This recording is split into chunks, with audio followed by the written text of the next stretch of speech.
Europe has to be very careful. They're doing a lot of things.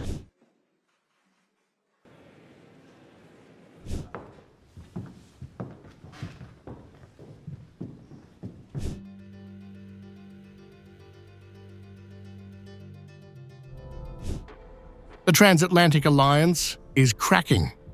President Donald Trump has gone all out against Brussels, accusing Europe of censorship, political overreach, and a dangerous identity crisis. As the EU finds Elon Musk's X, Trump warns the continent is changing in very bad ways. That was pretty amazing. You're talking about, is that European Union or is it, who did that? European Union or UK? Yeah, European Commission. Whoa, that's a nasty one. Do I you don't consider know. it an attack? Elon has not called me to ask for help in that one. But no, it's a tough thing. I don't think it's right. No, I don't think it's right.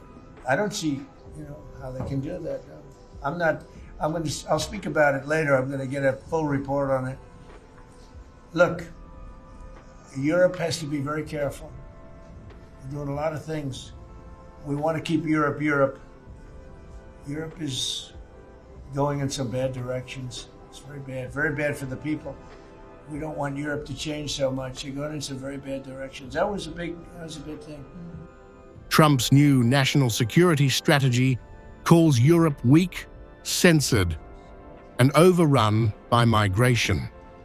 EU leaders are furious, accusing the US of trying to manipulate European politics and empower a new generation of nationalist parties. We have differences in our vision of the world, but it goes beyond that. It is true that this US strategy continues to talk about Europe as an ally, and that is good. But if you are allies, you have to act as an ally.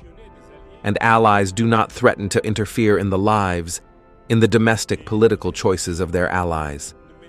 We respect them. We respect each other's sovereignty. Surely, several Europeans do not share the same vision as the Americans on various subjects, and it's natural that they don't share the same vision that we have. What he cannot accept is this threat of interference in the political life of Europe. The United States cannot replace European citizens to choose which are the right parties and which are the wrong parties. The United States cannot replace Europe in terms of our vision of freedom of expression. Europe is pushing back, or at least pretending to. In London, leaders including Emmanuel Macron tried to flex their leverage in Ukraine peace talks, insisting Europeans still hold cards in their hands.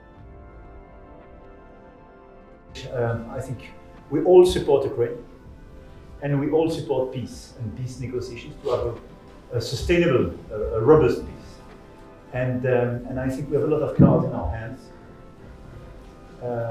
The financing and the furniture of equipment and training programs to Ukraine, the fact that Ukraine is resisting in this war, and the fact that the Russian economy is starting to suffer, especially after our latest sanctions and the US sanctions. And now I think the main issue is a convergence between our common positions, Europeans and Ukrainians, and the US to finalize these peace negotiations and a new phase in the best possible conditions for Ukraine, for the Europeans, and for our collective security. Thank you. But Trump isn't impressed. He claims Zelenskyy hasn't even read the American peace plan, while Russia is already fine with it. As the US and EU argue, Ukraine is becoming the bargaining chip. Caught in the crossfire, Zelenskyy rushed to plead for Western unity, warning that Ukraine cannot manage this war without both Washington and Brussels aligned.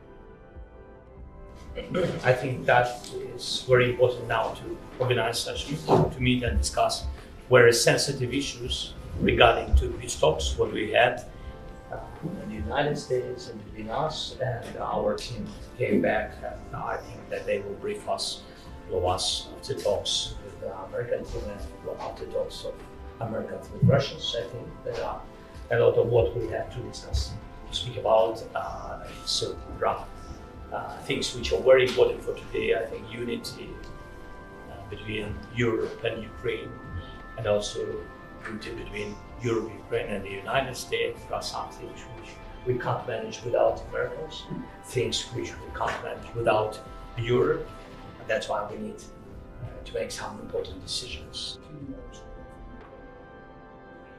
From London to Brussels, Zelenskyy is scrambling for security guarantees as Europe fears being sidelined, and the US demands that Europe finally pay for its own defense.